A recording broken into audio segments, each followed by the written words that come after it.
We're going to work from Z guard, which is like an extension of half guard. Z guard could be a different, like a couple of different leg positioning. Is like I could have my knee a little bit deeper, or I can have my knee shallow on this near side hip. There's utility to both. The reason why I like Z guard a little bit better than like a more traditional half guard, like a high knee shield, because I can use this low shield to bait my partner to come forward so I can start getting back positioning. Also, another reason why I like the Z guard is better, sometimes better for newer people, because new people get stuck in half guard when they put their leg a little too deep and the person keeps coming forward and they get cross-face underhook, and there's a lot of issues that come from here. So Z guard is a very good distance management tool, because at any point I don't like what's happening here. My partner's getting very close, starting to smash me. I could chest escape my way out and create a bunch of space, and then I can get some frames back and create some offense.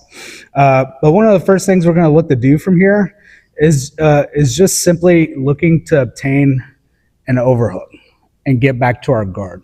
Okay, maybe we were in a half guard situation where our partner is getting putting pressure on us, but I get a shield in, I start creating space, and I get to this low knee shield position. It's worth to note in Z guard, having a good bite with this bottom leg and back heeling towards my butt, and this top leg, there's like opposing forces here. There's a push and then there's a pull. Okay, what I'm going to do when I cross my ankles, I'm going to make sure the back foot is behind the top foot, because you'll notice the difference here when as far as pressure on your partner's hip. If I cross it the other way, there's really no pressure. My partner can move around pretty easily. Back heel, capture the hip here. Okay, what's naturally going to happen is our partner's going to come forward and look to cup our hip. So if they're cupping our hip here, we can look to take an overwrap. And what I'm looking to do is pull my partner's elbow away from their hip. Okay, because what I want is to start putting pressure on my partner's shoulder. What that does makes my partner's hand very heavy here, because they're going to be posting.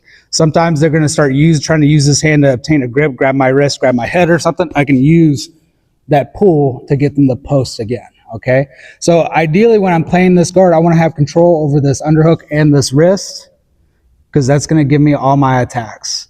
Okay, and then also improving position here. So our partner's here. I get a good bite on the Z guard.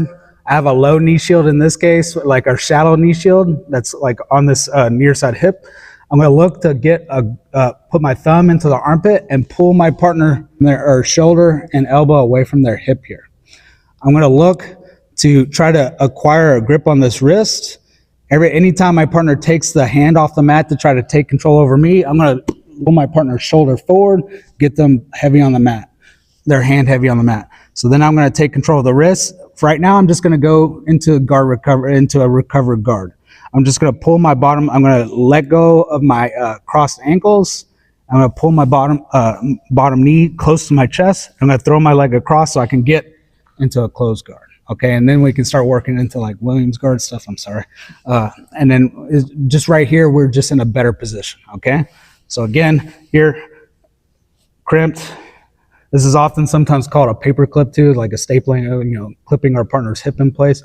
I put my thumb into the armpit, pull my partner forward, separate the elbow and knee, make this hand heavy. If I need to, I can turn belly down to make more pressure on the shoulder to make this hand heavier. Take control of the wrist, uncross my feet, pull my knee to my chest, throw my leg across, and then I can go into closed guard or some follow-up attacks we'll talk about later. Somewhere in there is something good.